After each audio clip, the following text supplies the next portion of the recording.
Hello students, welcome to my channel creative economics. आज हम बात करने वाले हैं कंपोनेंट्स ऑफ कैपिटल अकाउंट की। लास्ट वीडियो में हमने डिस्कस किया था बैलेंस ऑफ पेमेंट में कंपोनेंट्स ऑफ करंट अकाउंट।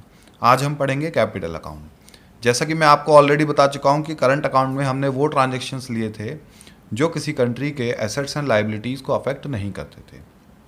लेकिन कई बार एक कंट्री क्या करता है, किसी दूसरे कंट्री से लोन लेता है जिससे उसके ऊपर लाइबिलिटी जनरेट हो जाती है, या फिर किसी कंट्री को लोन देता है जिससे उसकी एसेट्स क्रिएट हो जाती है, या फिर एफडीआई हमारे कंट्री में आती है, फॉरेन डायरेक्ट इन्वेस्टमेंट, या हम किसी दूसरे कंट्री में जा कर के इन्वेस्टमेंट करते हैं। ठीक है, तो इन सारे कैपिटल ट्रांजेक्शन से किसी भी कंट्री की लाइबिलिटीज़ और एसेट्स पे अफेक्ट पड़ता है। तो capital account records all those transactions of receipts and payment of foreign exchange which affect assets and liabilities of a country. जो किसी कंट्री की एसेट्स एंड लाइबिलिटी को अफेक्ट करते हैं वो सारे ट्रांजेक्शन फॉरेन एक्सचेंज के किस में रिकॉर्ड किए जाते हैं? कैपिटल अकाउंट में।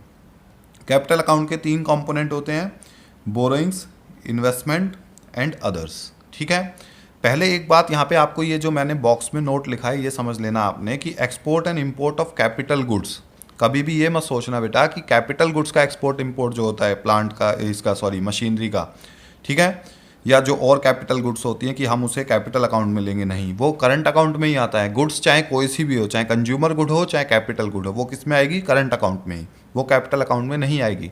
कैपिटल अकाउंट में कैपिटल मूवमेंट्स आते हैं। ठीक है, तो 3 कंपोनेंट होते हैं, borrowings, investment and others. Borrowings में 2 कंपोनेंट होते हैं, एक्सटर्नल कमर्शियल बोरोइंग्स, 2 तरह की बोरोइंग एक country rest of the world से या दूसरे कंट्रीज से ले सकता है। एक होती है एक्सटर्नल कमर्शियल बोरोइंग, एक होता है एक्सटर्नल असिस्टेंस। दूसरा होता है इन्वेस्टमेंट। इन्वेस्टमेंट एक कंट्री दूसरे कंट्री में 2 फॉर्म में कर सकता है, एक फॉरेन पोर्टफोलियो इन्वेस्टमेंट होती है, एक फॉरेन डायरेक्ट इन्वेस्टमेंट होती है। तीसरा अदर्स में मैं आपको बताऊंगा क्या क्या होता है। मेन 2 कंपोनेंट होते हैं, बोरिंग्स एंड इन्वेस्टमेंट। अदर्स में भी कुछ कंपोनेंट होते हैं, वो भी मैं आपके साथ डिस्कस करूंगा।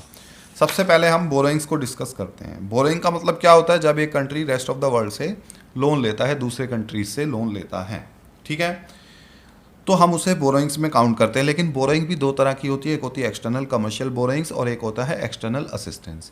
एक्सटर्नल कमर्शियल बोरोइंग्स होती है बेटा कि जब किसी कंट्री ने दूसरे कंट्री से कांटेक्ट किया लोन के लिए कि भाई हमें लोन चाहिए, ठीक है, और दूसरे कंट्री ने उसको लोन लेने के लिए हाँ तो भर दिया, लेकिन कहा कि मार्केट रेट ऑफ इंटरेस्ट पे लोन मिलेगा। जो मार्केट में रेट ऑफ इंटरेस्ट चल रहा है, ब्याज की जो दर चल रही है, उस रेट पर लोन मिलेगा। उस रेट ऑफ इंटरेस्ट पे कोई कंसेशन नहीं दिया जाएगा, आपके लिए भी वैसे ही लोन मिलेगा जैसे हम और लोगों को लोन देते हैं, उस कंट्री ने बोला। तो जब कोई कंट्री दूसरे कंट्री से लोन लेता है मार्केट रेट ऑफ इंटरेस्ट पे, तो हम उसे कहते हैं एक्सटर्नल कमर्शियल बोरिंग्स। ठीक है, एक्सटर्नल असिस्टेंस होता है, असिस्टेंस माने हेल्प की फॉर्म में है, कि जब एक कंट्री दूसरे कंट्री से लोन लेता है वो भी कंसेशनल रेट ऑफ इंटरेस्ट पे। किस पर लेता है? कंसेशनल रेट ऑफ इंटरेस्ट, मतलब रियायती ब्याज की दर पर। ठीक है, कंसेशनल का मतलब क्या है कि कुछ ना कुछ कंसेशन मिलेगा, जो मार्केट में रेट ऑफ इंटरेस्ट चल रही है उससे कम रेट ऑफ इंटरेस्ट पे लोन दिया जाएगा उस कंट्री को। इसे कहते हैं एक्सटर्नल असिस्टेंस। सस्ता लोन कह सकते हैं, चीप लोन कह सकते हैं। ये loan market rate of interest पे था, ये कंसेशनल रेट्स पे है। तो जब हम लोन लेते हैं तो इनफ्लो होता है फॉरेन कैपिटल का, जब हम किसी को लोन देते हैं तो वो आउटफ्लो होता है फॉरेन कैपिटल का। और ये बोरोइंग्स किस में रिकॉर्ड की जाती है? कैपिटल अकाउंट में। दूसरा कंपोनेंट होता है कैपिटल अकाउंट का फॉरेन इन्वेस्टमेंट।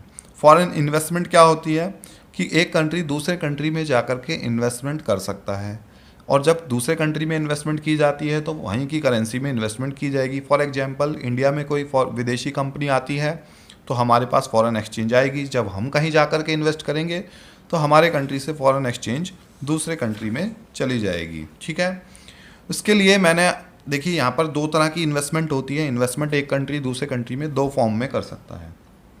एक होती है फॉरेन पोर्टफोलियो इन्वेस्टमेंट, जिसे हम फॉरेन इंस्टीट्यूशनल इन्वेस्टमेंट भी कहते हैं। दूसरी होती है फॉरेन डायरेक्ट इन्वेस्टमेंट, एफडीआई। आपने बहुत कॉमन वर्ड ये सुना होगा। सबसे पहले हम फॉरेन पोर्टफोलियो इन्वेस्टमेंट की बात करते हैं कि जब कोई फॉरेन इन्वेस्टर हमारे कंट्री में आए और हमारी कंपनीज के शेयर्स खरीदे, केवल उसने प्लांट मशीनरी नई फैक्ट्री स्टार्ट नहीं करी, मैन्युफैक्चरिंग स्टार्ट नहीं किया, आकर के इंडियन कंपनीज के शेयर्स खरीद लिए। ऑनरशिप उनकी नहीं हुई, कुछ परसेंटेज शेयर्स खरीद लिए उन्होंने, टोटल 100% या 50% शेयर नहीं खरीदे, कुछ परसेंटेज शेयर हमारी इंडियन कंपनीज के खरीद लिए। ठीक है। और वो जब भी चाहे उन शेयर्स को बेच के अपने कंट्री में वापस जा सकते हैं। प्रॉफिट अगर उनको लगे प्रॉफिट मिल रहा है तो वो बेच के जा सकते हैं, या उनको लगे आगे लॉस के चांसेस हैं तो वो बेचकर अपने कंट्री में शेयर्स को जा सकते हैं।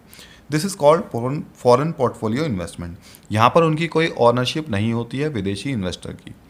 फॉरेन डायरेक्ट इन्वेस्टमेंट में क्या होता है कि विदेशी इन्वेस्टर आया हमारे कंट्री में, उसने प्लांट एंड मशीनरी में इन्वेस्टमेंट की, इंफ्रास्ट्रक्चर में, एक तरीके से उसने एमएनसी खोली, मल्टीनेशनल कॉरपोरेशन, आपने नाम सुना होगा।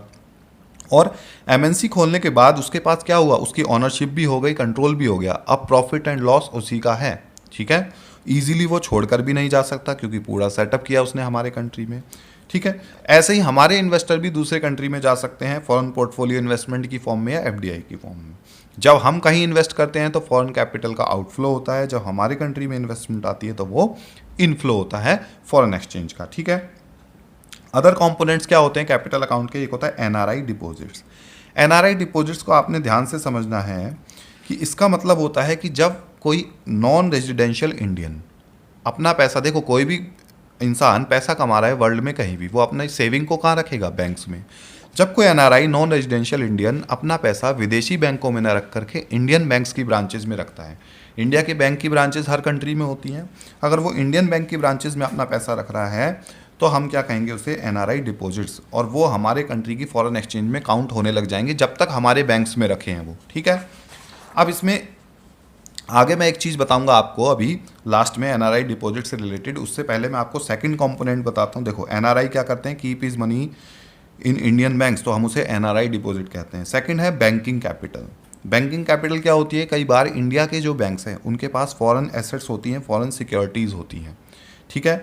वो चाहें तो उन फॉरेन सिक्योरिटीज़ को बेच सकते हैं, ठीक है। फॉरेन सिक्योरिटीज़ का मतलब है फॉरेन कंपनीज़ की, फॉरेन गवर्नमेंट्स की या फॉरेन इंडिविजुअल्स की हमारे बैंक्स के पास जो सिक्योरिटीज़ रखी हैं। जब कोई इंसान हमारे बैंकों से लोन लेगा तो सिक्योरिटी रखेगा।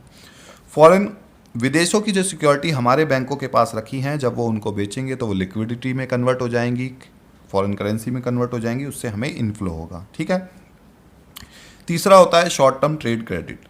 शॉर्ट टर्म ट्रेड क्रेडिट आपको पता है कि जब दो ट्रेडर एक दूसरे से ट्रेड करते हैं उधार के बेसिस पे, मान लीजिए इंडिया का कोई इंपोर्टर जो चीज़ें खरीद रहा है बाहर से, विदेश से, from foreign trader, credit purchase करता है, उधार माल खरीदता है, तो कुछ समय के लिए उसे क्या मिल गया, एक शॉर्ट टर्म लोन मिल गया। मान लीजिए आज उसको डिलीवरी मिली है गुड्स की और वो कह रहा है कि मैं फ्यूचर में पेमेंट करूंगा 3 महीने बाद, तो 3 महीने का उसे लोन मिल रहा है।